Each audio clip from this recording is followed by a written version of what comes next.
Represented Amylin Pharmaceuticals with Steve Phillpott. Some of you know him. And I've known Steve for a few years now, and in various venues, various ways. But they're really, Amylin Pharmaceuticals is, I think, just one of the hottest companies in San Diego right now because they're focused on drugs for diabetes. They're really kind of booming and doing well. Steve has over 20 years of experience in IT. Fortune 500, large global manufacturing companies, different experiences. Before Amylin, he was CIO of ProFlowers.com, a high-volume e-commerce retailer. He was VP of IT for global enterprise applications at Invitrogen. Many of you know that company, which is now Life Technologies. And part of that, he held various leadership positions at a variety of companies, Memic, which is now Avnet, Gateway, and Qualcomm. Received his BS in engineering from the U.S. Naval Academy, and he has an MBA in technology management. Without further ado, Steve Phillpott. Thank you, George. Appreciate it. I thought I'd give just a little more clarity on my background first. So I fudged on the 20 years. It's probably closer to 30, just to be easier. But if you go back 30 years, I've got time in the military. I was a Navy officer and pilot. I did the Naval Reserves. I was an air traffic controller. So you talk about the ultimate multitasking capability. I spent a lot of years in the telecom industry. I've been in small companies. I've been in startup companies. I've been in large global manufacturing companies. I've been in high-volume e-retailers. So those of you that have bought flowers for your wives from ProFlowers.com. I've been in pharma companies like Amylin. So what that's done is it's given me a real different view on technology. And so I've kind of seen almost everything out there, and I've seen it from different industries. I've seen it from different sized organizations. And I think that's part of what we're going to do today is I want to talk a little bit about thinking differently. So one, I am not going to talk about EMR. I am not going to talk about Epic. I am not going to talk about healthcare reform. In fact, I think I only have one slide in my whole deck that even comes close to healthcare IT. But part of the topic was leading in an era of change. And it's really understanding we're probably in the most exciting time to be in for IT. The technology is maturing to a point where we can do incredible things for business. We can do incredible things for customers, and we can do incredible things for our patients. So again, let me kind of press forward. Legal doesn't let me leave the office without this particular statement, so you can read it in detail offline. Who is Amylin? Just one quick slide. Amylin, we specialize in diabetes and obesity. We have 3 drugs on the market for diabetes. Our most recent drug was approved this last January called Bydureon. It's the only once-weekly treatment for diabetics on the market. The only other thing I didn't include in the slide was the fact that just a couple months ago, we got purchased by Bristol Myers Squibb, primarily for our expertise in the diabetes space. Now, the one thing everybody in this room can understand is you can understand the impact to diabetes and the cost of our healthcare system. You know, diabetes being the #1 chronic disease out there right now, the impact to diabetes on the dollars that we spend in our healthcare system are phenomenal. So this is the slide where I ask everybody who has a birthday today to stand up and we sing them happy birthday. I thought I'd catch somebody on that one. So, oh, we do have one. Actually, we'll save you from that. What I thought I'd do is on Monday, for those of you that didn't notice, Monday was the 20th anniversary of text messaging.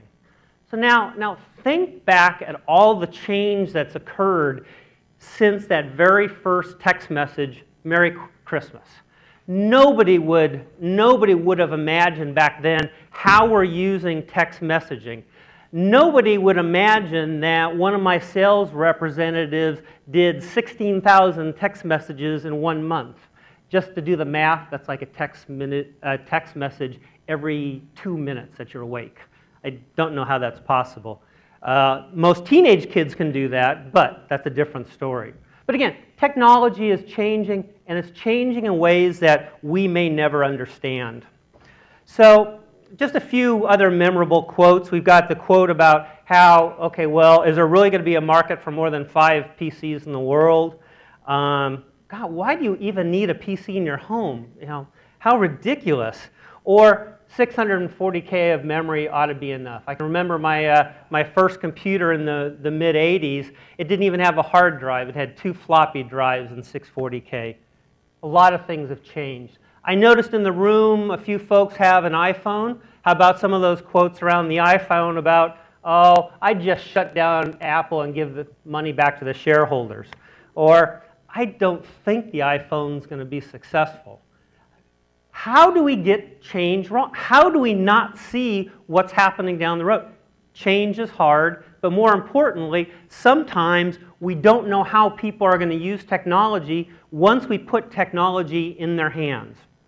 And so one last quote I'll leave you with is from the 2001 Space Odyssey. I call it kind of the original Siri, right? You ask it a question, you know, how can I do this? You know, how can you open the Bombay doors? No, I'm afraid I can't do that. From IT, we kind of can't be Hal anymore. We're kind of in that position where we can't say, I can't do that. You heard it a couple times during the day that we really need to be in the position of, well, I can't do that now, but let me take a look at it. Let me see where we can go. One of the things that I've tried to do over the years is kind of push the envelope on IT, push the envelope on innovation. So pilots have this concept of an envelope, and the envelope is an envelope of safe flight. That if you fly within those parameters, you stay up in the air. If you go outside of those parameters, you hit the ground. They call it the envelope. And so we really, from the IT side, need to understand how can we push that envelope on innovation a little bit. You know, and the pilots learn where those edges are, and we in IT need to kind of be closer to those edges. And part of that sometimes is really thinking differently. So that's what we're going to talk about today. Recognizing change. So back up to 2008, maybe 2007, about when cloud was just getting started. Think back then, when somebody mentioned cloud to you back in 2008, what was the first thing that came to your mind? Back in 2008, it was kind of fuzzy. It was kind of blurry. It's like, God, I don't know what cloud might be this. I don't really know. You could start to see what was happening, but we were still kind of struggling with the terminology. So I think what we have to do as far as change is try to figure out how to see and how to predict what's happening, because sometimes there's lots of little grains that are going to lead us in that direction. So what I want to talk about is, back in 2008, what were the things that we saw at Amylin that kind of caused us to move in a little different direction and caused us to move maybe a little more aggressively. So the first one was a book called The New Age of Innovation. And in The New Age of Innovation, really you can boil it down to two concepts. So the first thing he talked about was this concept called N equals 1. And you heard it a couple times during today's presentation about folks that were focusing on the patient, personalized information, etc. N equals 1 is that concept where you feel that whatever site or whatever product, that they know you. You go to Amazon and it pops up and it says, "Hi, Steve." It pops up and says, "Oh, I saw you bought this, you might like this." You get that N equals 1 experience. And we're probably going to see that more and more in healthcare over the next 3 to 5 years. But the second one was this concept called R equals G. R equals G meant resources are global. And the real simplified version of it was, he said that No organization can own all the resources it needs to solve and provide for its customers. Well, if you think about that and you take a step back, that's a really interesting concept. That allows me then to not think about things as outsourcing. It allows me to think about, gosh, I just physically can't have all the resources I need to make my customers happy. I'm going to have to rely on outside partners. I'm going to have to rely on outside vendors. I'm going to have to rely on that bad word, outsourcing. I'm going to have to rely on things outside my walls. Well, once we got that concept framed like that, then we were able to get around a lot of the initial objections to cloud and virtualization and outsourcing, because what we were doing is we were leveraging outside partners to provide higher value to our customers. Second thing, oh my God, I can't get my hands on the server. What was the first thing? People are all of a sudden, the servers are moving out of their data center and they can't touch it anymore. Well, do you really need to touch the server? Do you really care what server did your last Google search? No. It's a service. You ask it a question, it comes back to you. You really don't care. Think about your answer machine. Answer machines used to be boxes years ago. They're totally digitized. I can't even remember the last time I logged on to my voicemail system because it's now digitized and it pops up into my email or on my mobile device. Again, we're moving to a different world. We're moving to a more virtual digital world. Second thing is about efficiency. In the book, The Big Switch, it's our buddy Nicholas Carr. Those who can't remember Nicholas Carr, Nicholas Carr was the guy who said IT didn't matter. He said Google's going to make you stupid. Has all sorts of interesting quotes about IT. But in this book, he talks about efficiency and how, as an IT industry, to be honest, we're not terribly efficient, or we haven't been terribly efficient. And so there's a lot of room for improvement in the area of efficiency. And the third area he talked about is this concept of IT as a service. He used the example of electricity. Many of you may have heard that, where in the early 1900s, every company made electricity. How many companies make their own electricity now? IT is going in the same direction. More and more of the services that we need or provide can be done as a service. And if you take a look at the first one around the concept of a more virtual and digital, that service can be provided any place. It doesn't have to be provided within my data center. It doesn't have to be provided within a physical environment that I have control over. What I do is I subscribe to the service, and then I get the response back. What it is, it's about the data. It's not about the computer. And the third thing that was going on back in 2008 was this concept of consumerization of IT. Consumerization of IT says, hey, I have better technology at home. I go home and I have this cool technology. It's easy to use. Then I go to work and it's cumbersome. It's difficult. I go to weeks and weeks of training.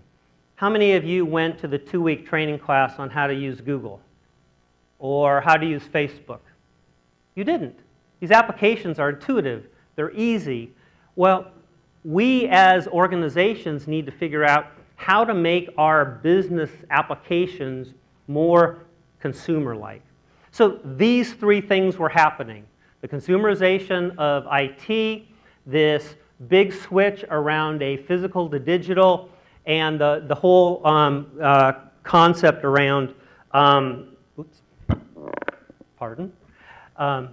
the whole concept around the digitation of IT. And so when we take a look at all of this and we look at it in hindsight, what it allowed us to do is it allowed us to say, in the next 3 to 5 years, the way we look at IT is going to be different, and how do we move in that direction? So responding to change. I'm going to talk about two things. I'm going to talk about the concept of a seat on the bus, and I'm going to talk about another concept called directionally correct.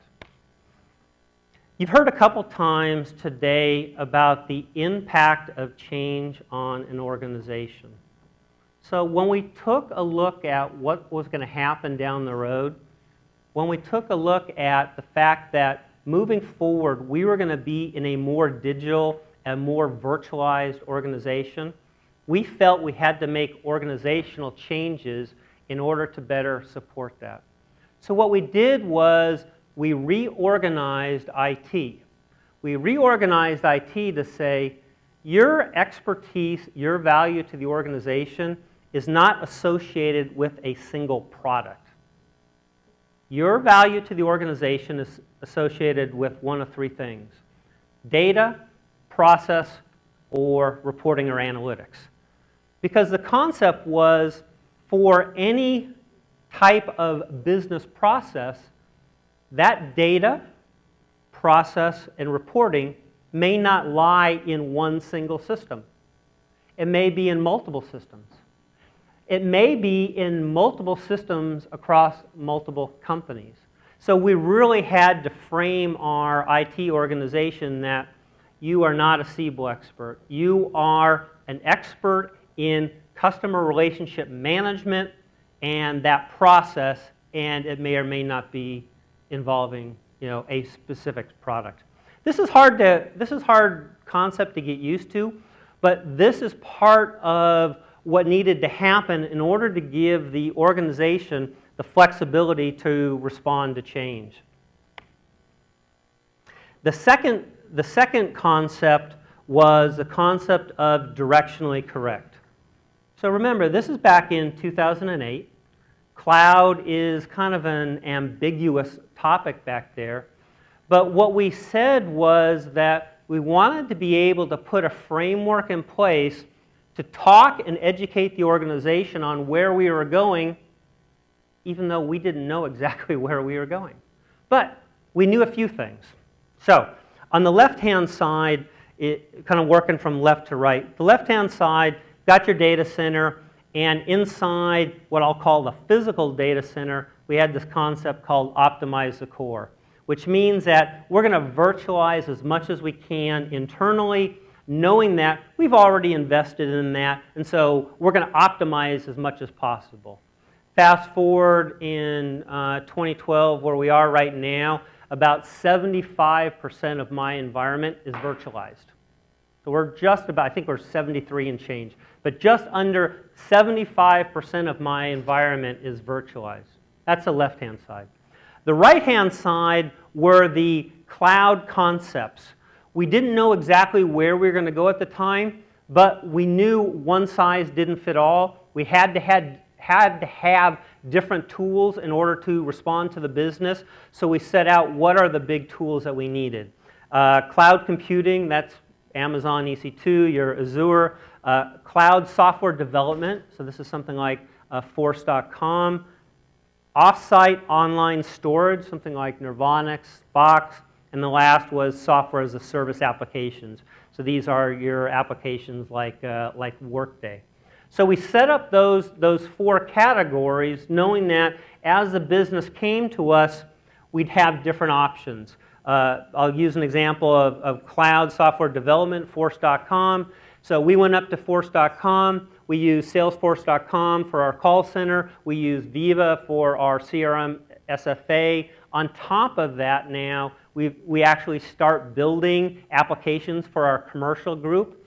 On Force.com, because it's a more elevated development environment, we're able to build things much faster. So we can build things probably 5 to 10 times faster and probably 5 to 10 times cheaper than we could in other environments. And now that it's going, now we've kind of got a core critical mass there. It integrates with some of their other platforms. So we do web development on their Heroku platform. Now I have the ability to share data between web properties and Salesforce.com properties. Again, It's providing a platform for us to deliver value to the business. And then the very last one is the one on the very bottom, which is we called Trusted Cloud. Back then, I didn't know what was going to happen, but that's basically for FDA-regulated apps.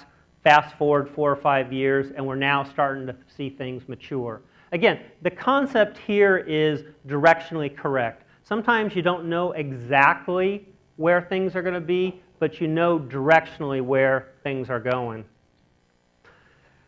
Thinking differently, what I wanted to do was have a few topics just to kick around areas where we can think differently. There's a lot of examples that we could kick around in here. I tried to just pick out a few. So let me go through a couple of them.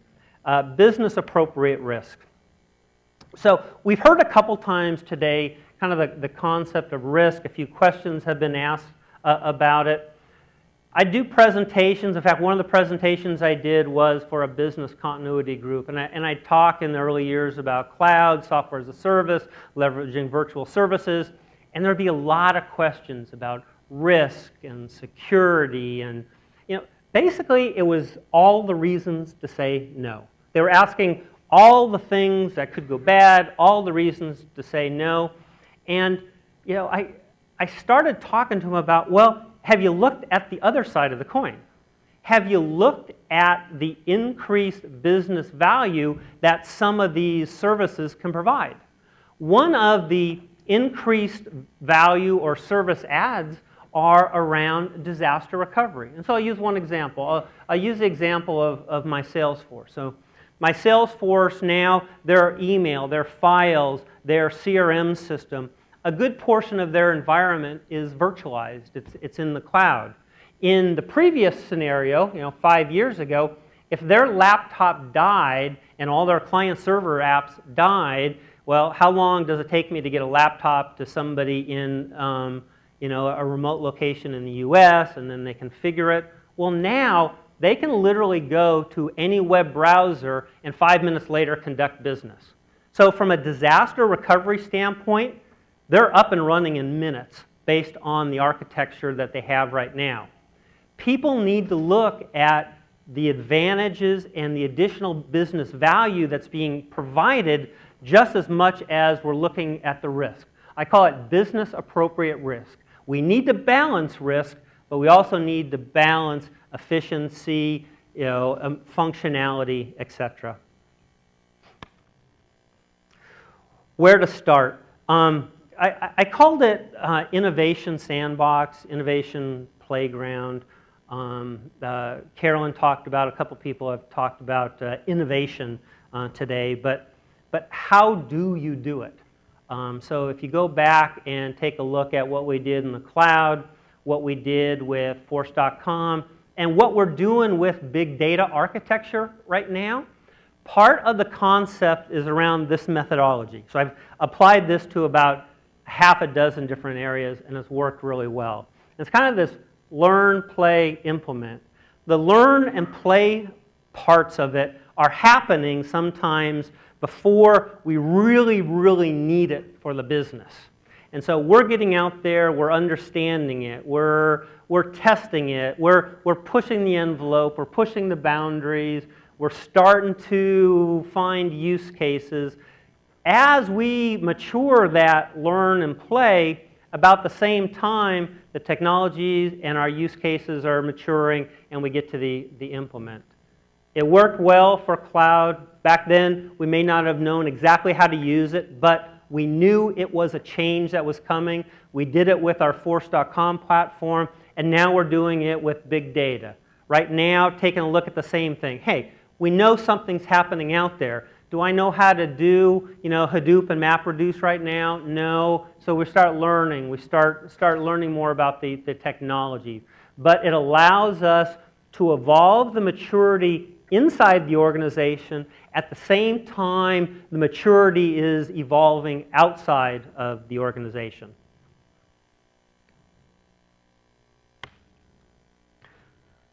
So just a couple quick examples.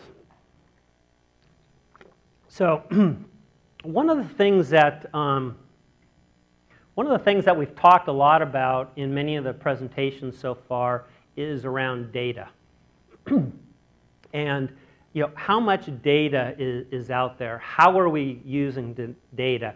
The concept of we think we're connected now, we have no idea how connected we're going to be in the near term. So what you see up on the screen that's what they call a heads-up display. It's out of the cockpit of a military aircraft. And a heads-up display, what it does, it brings disparate data from all over the aircraft, and it brings it together in one screen. It brings together information about the plane, it brings together information about the weapons, it brings together information about external threats, and it puts it in kind of one screen. So it's taking siloed data, aggregating it together, and that aggregation of data that's where the real increased value is. Heads-up display. Okay, well that's nice, Steve. Well, let's find something a little bit closer to home. So Google is working on some new technology. They're going to embed in glasses. And so here's kind of a prototype of what they're doing. Now, the concept here is very similar. So what they want to do is they want to take a look at, okay, well, gosh, now we've got all these data sources out there. How do I aggregate those data sources and bring them together? And so we've got information about location services. They can aggregate information about where all your friends are. So you're walking down the street and it knows where, via proximity, where everybody is that that's around you. And then it can integrate with things like communication and voice and other technology. Again, the concept is taking dispersed data, aggregating it together, and getting higher value out of the aggregated data. Okay, Steve, that's a little closer to something I can relate to. Let's try to get something even closer to what this group, taking data out of silos in healthcare. So I picked an example from our friends down south, Qualcomm. Qualcomm has a company called Qualcomm Life. Qualcomm Life is looking at that same model. They're looking at the model of what's the value of disparate data about patients and how might we aggregate that together. So let's pick something like diabetes. So if we take a look at what are all the things that you could monitor in regards to a patient about diabetes? And here, I just grabbed snapshots of a few things. There's so many more that you can think of. But basically, what the concept is trying to paint that full end-to-end picture of a patient's health. But kind of going back to my comment earlier about, is this something that every healthcare company out there needs to do? Or does it make sense to treat it as a service? Let somebody do it for everybody. Let that person go out and do all the sensors with all these devices. And then what you'll be able to see on the slide is on the right-hand side of that center box are things like payer and healthcare and pharma companies if we want. The key is where do we add value in the process? So here's an example of we might be able to gain value from all that data, but do we need to be the ones that are going out and doing all the collection and integration, etc.? Again, just questions that we need to ask ourselves moving forward. This particular example covers a lot of the monitors that you might have for somebody that's a diabetes patient. One of the other interesting things is compliance. One of the biggest issues with diabetes and many other diseases is compliance or retention and persistence on their medication. What if there was a way to use an end-to-end picture of their health care to encourage compliance? Think about the example in your car. You're driving along And all of a sudden on the right-hand side, you see a speed sign. And it says speed limit 25, and then in big orange letters it says your speed is 30 miles an hour. What's the first thing that you do? Most folks slow down. It's that instantaneous feedback. There's something about the way instantaneous feedback works on our kind of change behavior. Well, here's a set of tools that might have that ability to provide some instantaneous feedback. The instantaneous feedback might be to the patient, might be to the doctor, might be to others. One of the what-if scenarios, the last bullets I have on there, is around, well, what happens if there was an incentive to be compliant? So think of what auto companies are doing, where you plug their little module under your car, and the module senses how you drive, and depending on if you drive well, they reduce your rates. Is there an option that might work for patients? And I don't know. But these are the things where people are trying to kind of look at how do we take all this data and get value out of it. So while we're on the subject of data, the whole concept of gut feel. I just know this is right. You know, I just know that we should be doing X, Y, Z. Versus real-world data. So a couple examples.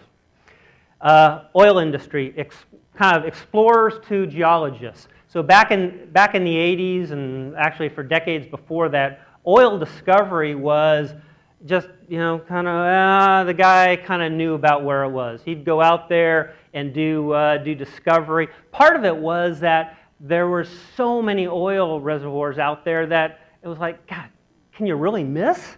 Well, at some point, it started getting more difficult.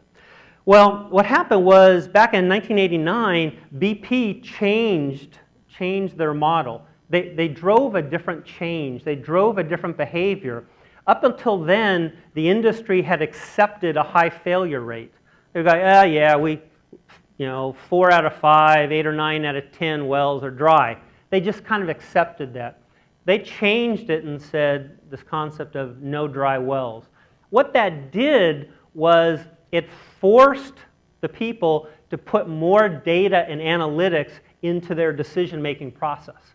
And so now, all the teams that were bringing recommendations up were bringing recommendations up with more data, more information. Over a 10-year period, their success rate doubled. Their success rate in finding oil doubled. So one example.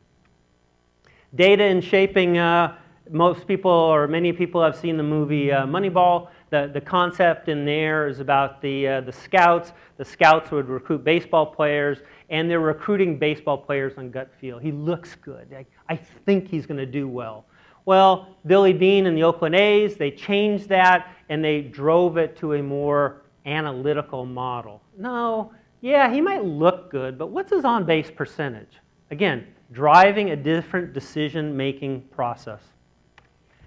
And the last one is something that we did with ProFlowers, where you just can't imagine all the different variables that go on in a website.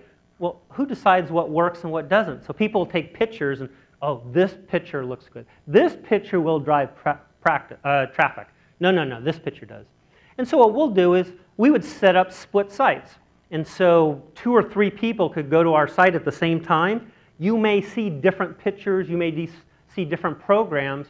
And then what we do is we take that analytics back and say, oh, the people that saw this picture and this promotion actually bought more. Again, it's a more data-driven decision process. I'm not going to talk about social networking outside the organization. That's probably a topic in and of itself. I'll talk a little bit about social networking inside of an organization and a little bit of collaboration. Just a first note for those that are wondering, up in the right-hand corner, that's my avatar. It's not supposed to look like me, but it kind of does. No. The second thing is, for those that don't recognize it, that's Will.i.am. And the third is, for those who are asking, who the heck is Will.i.am? Will.i.am is the singer with the Black Eyed Peas. Anyway, just got to have fun every once in a while. So social networking collaboration. So let me kind of build this out. So what's happening right now is the paradigm is changing. So the paradigm of how we communicate is changing. Will it change this year? No. But the generation that is kind of right behind us will be changing how they work. They will be changing how they transfer information. And so what we're trying to do is we're trying to figure out what are the things that we can leverage to be more productive. And so in this particular scenario, I've used the example of Salesforce's Chatter, but there's Chatter, Yammer, Jive. There's a bunch of technologies that are in this collaboration space. But the concept is kind of a more open framework and a more open ecosystem. The reason I mention it in this particular group is because of one of the challenges that I see with collaboration. One of the challenges I see with collaboration is that everybody's coming out with their own collaboration tool. So all the big vendors are now trying to build collaboration into their tools. Well, what happens if you have 20 collaboration tools? Are you really going to force all your folks to go off into 20 different tools? So it just seems like somewhere down the road, we've got to have the ability to have some type of arbitrator or some type of way of interchanging collaboration data. There's a couple companies out there that are working on it. So I mentioned Jive, which is a collaboration tool, Box, which is a file sharing tool, similar to Dropbox, allows you to do cloud file share. Both have collaboration capabilities. Well, now what they've done is they've built APIs where you can change or exchange collaboration back and forth between. So now, collaboration you do in your Jive Yammer side can be shared with collaboration that you do over in your file share side. Again, this is kind of what's changing and where the industry is going. And again, in the next 3, probably closer to 5 years, it's going to be really interesting on how we're going to be using email a lot differently. And the last one in this particular section was around, in the bullets I called it, partnering, 1 + 1 = 3. A lot of times people say, well, if you're leveraging all these outside service providers, how do you innovate? Well, one, they innovate faster than we will ever innovate. Some of these new software as a service providers are adding functionality to their product at a pace much, much greater than the larger application suites. So in this particular example, Box, as I mentioned, was a cloud file share capability. LiveOffice was our email archive. We went to both companies and said, hey, LiveOffice, wouldn't it be great if you could archive our files that were in Box? The two companies got together. In less than 90 days, they had a commercially available product to where LiveOffice now not only archives for e-discovery my email, it archives my files on my file share. Now, think about that. Think about if you went to any of your large software vendors with a new idea, do you think they would give you a new product in 90 days? I mean, this is just mind-boggling what some of these players can do. That's innovation. That's adding business value. And it's adding business value at a pace that we could only imagine years and years ago. I think I have a lot of these examples, but I'm just going to give you one more. Nirvanix is another online cloud-based storage. We use it to store backups of our servers. We store backups of our VM virtual images. And what happens is if something, a catastrophe happens, we can take the images from there and rebuild anything, any place. We introduced them or put them together with Commvault, who's our backup software. What the two did is they came together, and now there's a tapeless backup capability that my backups stream directly to Nirvanix. So I don't have any tape systems. I don't have tape backup systems anymore. So if somebody comes to me and says, Steve, can you give me a tape backup of something? I can't anymore. But again, part of it is the pace of innovation of these companies is just phenomenal. And what we're seeing is how much it's really benefiting our customers and the people that we're providing for. I mentioned that I've been in the Navy, I've been in IT over the last 20, 30 years. I've seen a lot of different change leadership frameworks. A lot of them are very similar. I was somewhat intrigued by this particular framework. The book is called The Switch, and it's how to change things when change is hard. And in this book, what they try to do is that they try to discuss the conflict of change that's in our head. And they use the analogy of a rider and an elephant. And basically, it talks about the two. And so inside you is this rider. This rider is the visionary, the rational, the analytical side. The elephant is the side with the emotion, the passion, and the endurance.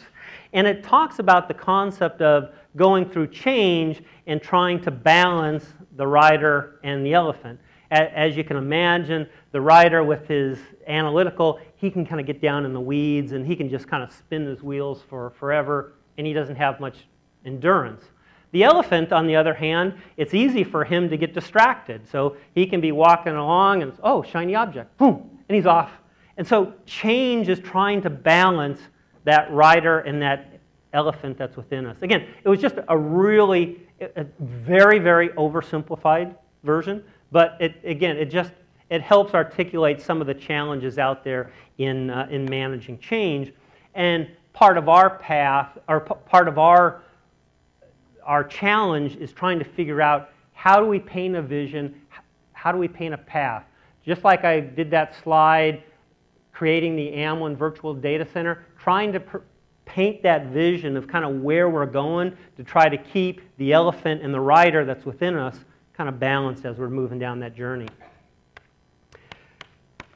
Couple quick things on change we've heard already today. Change is about the change, or transformation is about the change management of people. In many, many cases, the technology is the easy part. The technology, you'll get down to a couple choices. The technology, it's the change management of the people that's the harder. Transformation is hard. We talked earlier about, Tom talked about status quo. People get into that comfortable, steady state. I had heard in a previous presentation somebody talk about this concept of corporate antibodies. So you bring change into the organization, and the corporation has these antibodies that attack it. It's like, oh no, change. And part of our job is kind of managing that resistance to change. Change takes time. You all heard the thing about taking one bite of the elephant at a time. Small incremental steps, and then celebrating those successes as we move forward. And the other thing that was really interesting in that book called The Switch is they spent a lot of time talking about this concept of self-control is an exhaustible resource. They talk about the rider. The rider gets tired. The elephant has the endurance, but the rider, the analytical, the visionary, the one who's kind of moving, he gets tired. And a lot of times when we see resistance to change, a lot of times it might not be that they're resistant to the change itself. It might just be they're tired. And again, self-control is an inexhaustible resource. With all this change, our role is changing. Our role as CIO is changing. We have to put the business first. Again, it's not about the technology. It's trying to figure out how can we add value to the business and how can we add that value quicker. Relentless transparency. You heard it from John, you heard it from Carolyn. It's relentless transparency with the business. It's letting them know everything that we're doing, all that we're spending on, it's their money. We're trying to make sure we're doing the best things for them.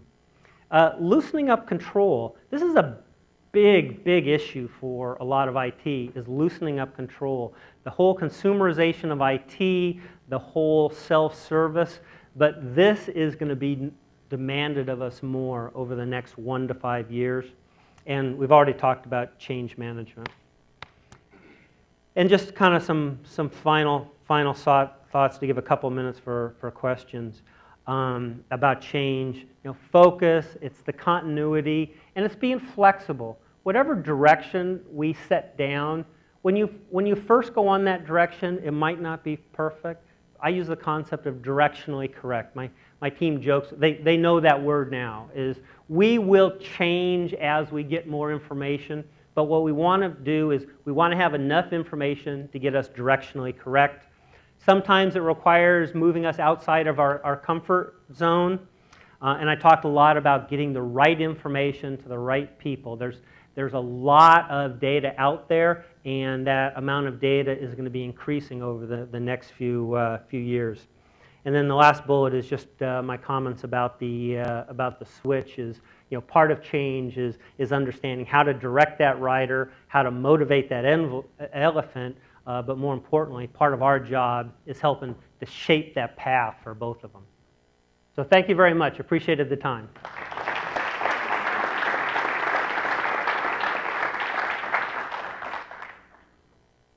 I think we've got about 3 minutes if there's questions. So on your virtualization strategy, how secure do you feel your intellectual property is out there? There are some systems that you won't virtualize or put in the cloud. And have you done any like ITIL testing to take it back to the source? So we, remember on that one slide I talked about that concept of business appropriate risk. And so for every one of these systems, what you have to do is you have to take a look at what's the business appropriate risk for moving that out. Second, some things the technology may not have matured. And so in the areas where the technology hasn't matured, in order to give us an appropriate risk profile, we'll work on other things and come back to that later, especially in areas like validated systems. Third, what I'm finding is that more and more technology is coming to be available to us to answer just about all the questions we have on some of those risks. So case in point, something like Salesforce.com or Workday, if you have issues around certain information, there is actually technology out there right now which allows you to encrypt down to the field level and will allow you to maintain ownership of the keys, so the security keys. So the company doesn't, the external service provider doesn't own the keys, you own the keys. And so once you get down to that level, if encrypted and you own the keys, all of a sudden it's starting to answer more questions in many of the areas.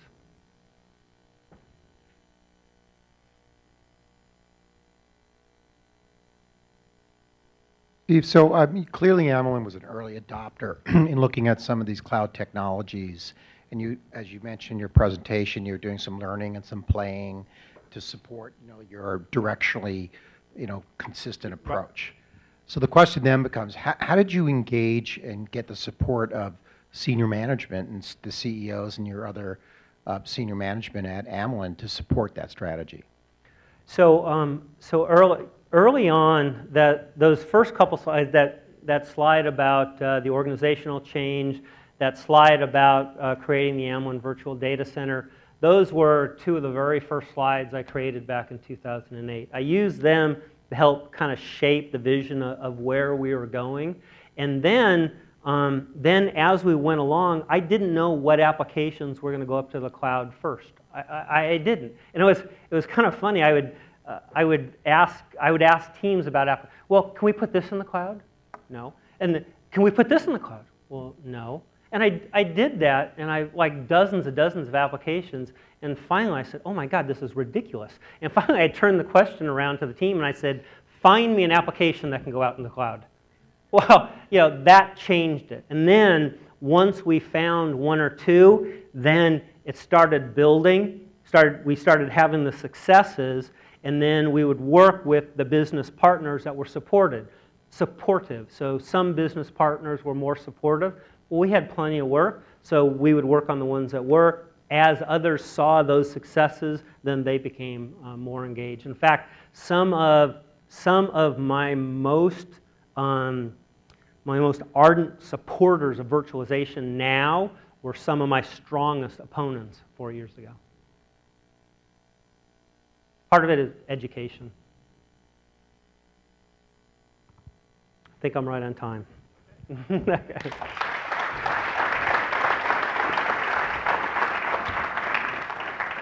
Thanks, Judge. Oh.